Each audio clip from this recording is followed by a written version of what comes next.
Parliament seating arrangements, the layout of a country's legislator falls into one of 5 categories. I'm actually just shocked that the world has unanimously agreed, yeah, you have to choose one out of these 5. This is like a human achievement. How have we decided to agree on something? So in the US and Mexico, we decided to go with this little semicircle. I actually didn't even know that until I really thought about it. Then I remember they usually have footage of people sitting in this room, but who are the people up on the roof? That seems to be actually how most countries do it, especially in Europe, but even in like South Korea and Japan. The US probably forced them to do it like that though. Then we have the horseshoe seats, which seems a little bit stranger, but it's probably because they have more people. They gotta squeeze in like a lot more representatives. We got Canada and the UK and a couple others going with the opposing benches. This doesn't seem very uniting. This seems like, you know, people are like against each other. Australia and New Zealand go with the circle style. I like that. Whoever's in the middle is definitely never gonna be able to escape. They better be careful what they say. And then finally, Russia, China, Brazil, a lot of others using classroom style. I like this one. I'm imagining some government official sitting in the back, just like not even paying attention, eating hot chips. So you have post office locations in the continental US starting in 1770. Obviously, they're all going to begin in the East Coast, but damn, that thing spreads across the US.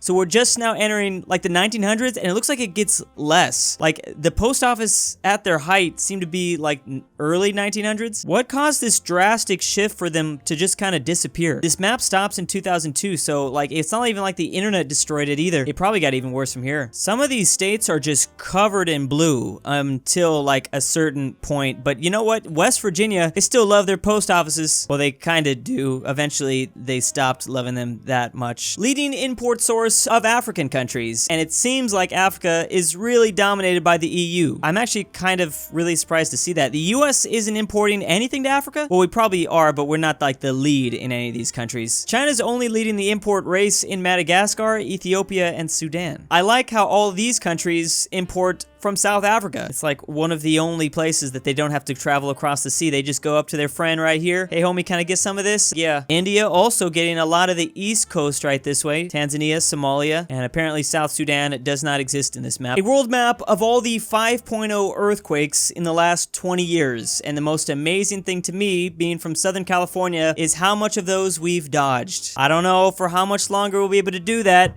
Knocking on wood. We literally live on like a really active fault, the San Andreas Fault, but it just hasn't been that crazy in the last couple decades. Look at how bad South America's getting it. Just every place in the West Coast getting shook. I didn't realize that Europe has so many earthquakes. I didn't know that they really knew what earthquakes were. I know most people that like live outside of California don't understand earthquakes, as you can see. This kind of explains why. But these guys definitely understand that, especially Italy and the Balkans. Looks like some of the safest places to hide from earthquakes is either in the continent of Australia or maybe even India, as long as you're like hiding from the Himalayas. Oh, actually probably Russia. Russia's the biggest country on Earth, and they have basically no earthquakes. And here's a perfect post to follow that up. The plate tectonics of the world. There's pretty much an exact correlation between those earthquakes and where these plates meet. So India doesn't see a whole lot of quakes because they're on their own little Indian plate, unless you're up here towards the Himalayas. That's also why that mountain range is so huge. Just crash into the Eurasian plate. Same with the Arabian Peninsula. There's a surprising amount of plates going on in this part of the world. I didn't even realize that. The Caribbean plate, the Filipino plate, Nazca plate. I never even heard a lot of these. This also helps explain the Ring of Fire, all the volcanoes and things like that. So Australia sees no quakes, but New Zealand was the one that gets the brunt of them. They're chilling right on this thing. Damn. And Japan is in like a weird location because they're like in the middle of 3, sometimes even 4. I mean, 4th one's not too far away. What the hell's going on with this San Juan Fuca plate? How do you have like one here and one here? Oh, this is called the Cocos plate. These are 2 different separate ones. What were the developers thinking when they designed this? This is stupid. Floor plan of the world, room size according to population. You can kind of make out the Americas over here. Looks a little bit weird, but they were trying their best. They got to build everything out of squares and rectangles. Obviously, this floor plan is hugely taken up by China and India.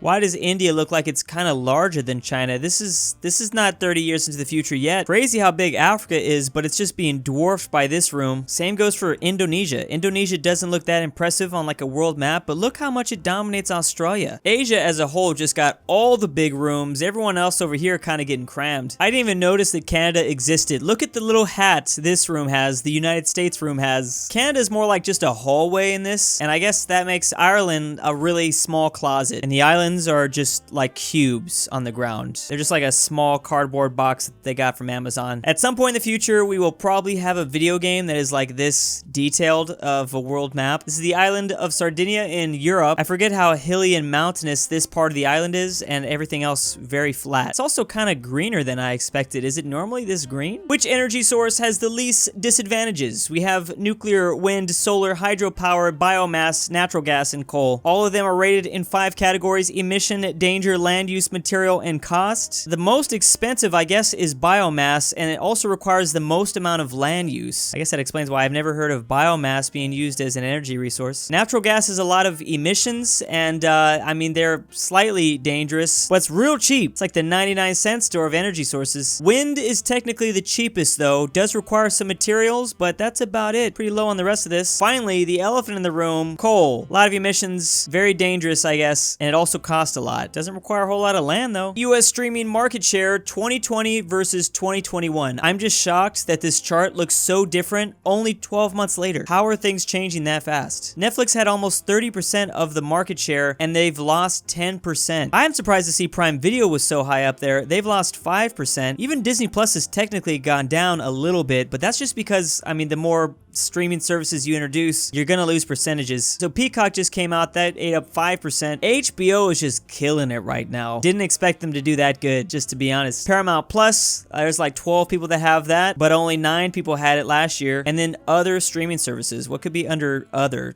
Crunchyroll? Oh, ESPN Plus, Showtime. I want to see an additional part of this post that shows the increase in piracy rates over the years, because that's only gonna go way up the more things split apart like this. Language groups of different Inuit tribes in this part of North America. I've never seen a map like this before, but it is pretty interesting. There's probably not a whole lot of people that were living here, but the fact that we're just documenting this stuff, pretty cool. Wonder why it's split off here. This is like a really big island. Maybe that's why. Wonder how much Scandinavian influence this stuff in Greenland has. The Vikings had to have rubbed off a little bit, right? Or maybe like the Russians in Alaska? I don't know. Speaking of Russians, a Soviet-produced map of San Francisco. Looks like they chose this city to be one of their Nagasaki's. It's always interesting to see like places that I know in a different language and just to see how that's spelt and stuff like that. The gray areas are gonna have the most population. I also like how they mark off air units or something. How do they get all this information, actually? That's a little scary. Must have had a lot of spies back then. Apparently someone found out this was made in like 1956, so it's a pretty different map than maybe what we're used to. Comparing climates between Turkey and different parts of the US. So this is the part that feels the most like Los Angeles, California. So maybe always sunny and nice, but not too far up in the north, you have Seattle, Washington, where it probably rains all the time. Does it rain all the time in this part of Turkey? Same with like Portland, Oregon. I can see why this would be Arizona. This is getting into very like desert territory. It's gonna be hot over there. This is quite the drastic impacts, like Montana, New Mexico. If I'm reading this correctly, Turkey's got like crazy weather. 1,000 years of map changes throughout Europe. So you can see there was a lot of things going on in Germany. Germany just looks like a bunch of circles drawn everywhere. Most interesting is to see over the last 1,000 years, France and England never really lost much. I'm guessing this doesn't include when like Brittany and Normandy were here, but still pretty good, France. Africa also has just a ton of scribbles all over the place. Even Russia does as well. There's a lot of things going on in Russia. That was definitely much longer ago than like the others. Once Russia became nice and thick, things weren't changing as much anymore. Gotta give credit to Sweden too. Sweden has a nice chunk that never really got taken. I mean, I know they were part of unions and stuff, but yeah. The Celtic nations of the world, I see this and I'm immediately disappointed. How dare they leave off my boy? Everyone leaves these fools off. They are Celtic though. Northern Spain. Why is Northern Spain not included? I know that like language-wise, it was different, right, or something. Don't forget about the homies down here. The divided island of Cyprus. We have Northern Cyprus and the Republic of Cyprus. I didn't even realize that there was this thick of a buffer zone that happened right there. This is actually a lot of space. This island's not that big. This is eating up a whole... You could put a whole nother third nation right there. So why did they get this little dot? What happened with this dot? Does the United Kingdom still claim these territories? Is that what this is trying to display? Northern Cyprus is only recognized by Turkey. I don't know too much about Cyprus, but this explains some stuff. Europe's most produced agricultural product by value, and it looks like it's all milk. Why are all these places making so much milk? Or maybe a better question is, why is this so valuable? Then there's also pork here that's being done in, I don't even know, oh, is this Malta? Because it's not Italy. Italy's making milk. I wonder if that's milk or is that like dairy? This is a weird chart because you don't even know what this is. I'm guessing that's corn. And then there's wheat. Denmark's also got a lot of pigs. France loves their wine. I get that. Portugal's making Italy's favorite tomatoes. Value of different land land in the United States, obviously the red and like dark colors means it's gonna cost you a lot of money to buy anything right there. So basically, if you want to buy some cheap public land, you got to go to this part that nobody lives in. Kind of obvious. That's where you get your biggest bang for your buck. Same with Florida though. Look at all this. Now you don't want anything over here next to the coast, Miami, South Beach. That's gonna be expensive, but inland, you could just buy that stuff up. I'm assuming the only stuff that you can really buy up is kind of not valuable right now. That would make more sense. I mean, obviously it's not that valuable if they're like valuing it at a lower rate. Everything over here is going to be super expensive. How much would it cost to buy like Long Island? Just like a mile. Like how much would that cost?